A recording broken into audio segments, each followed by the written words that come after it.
So I've had enough people make jokes about these graphics that I thought I would spend a minute to explain what you're looking at really quickly so that perhaps it'll make a little bit more sense.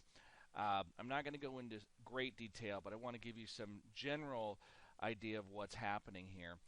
This is looking at a daily chart of the S&P 500, and if we look back over a period of time, what you can see is a couple of moving averages that we have. I've got a 40-day moving average, and I have a 200-day moving average.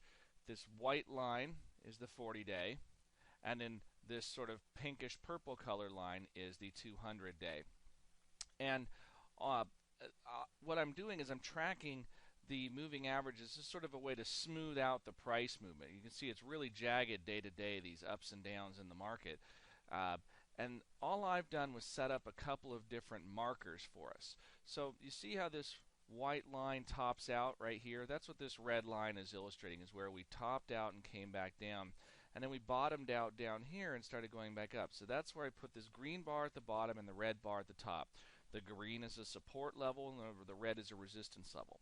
Now, I also marked where the 200-day moving average rolled over right in here and came back down, and we put this red band, and that became some key points where the market price managed to roll over and start going back down, and then down here it's gone back up.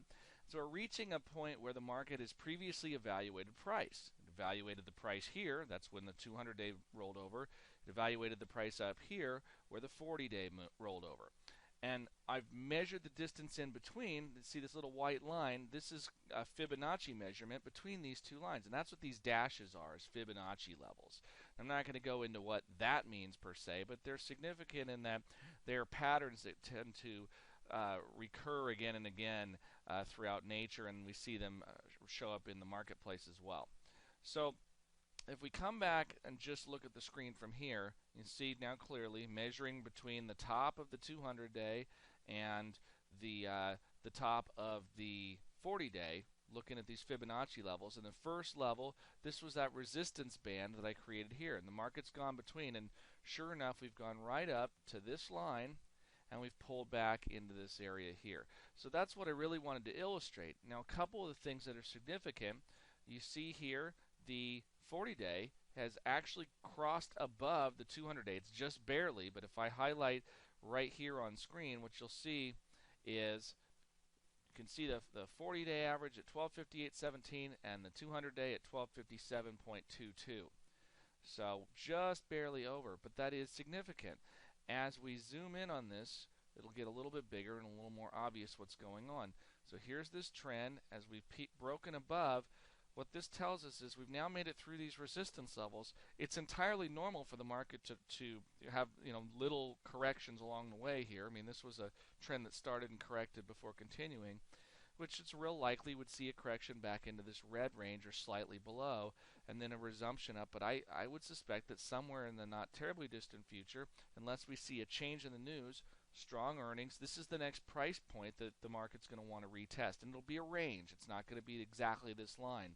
But that's because the market previously traded up to this level, and then it didn't manage to hold the price. And you see, we tested around it several times and then fell back down. And we went all the way up here to the 1370 level. You can see the high was 1370.58. So anyway, that's a quick look at the method behind the madness that this screen looks like. It's really not that it's super complicated. It's just a few moving parts that we're using to track trends. So I hope this is helpful. Hope everybody has a great day and happy investing.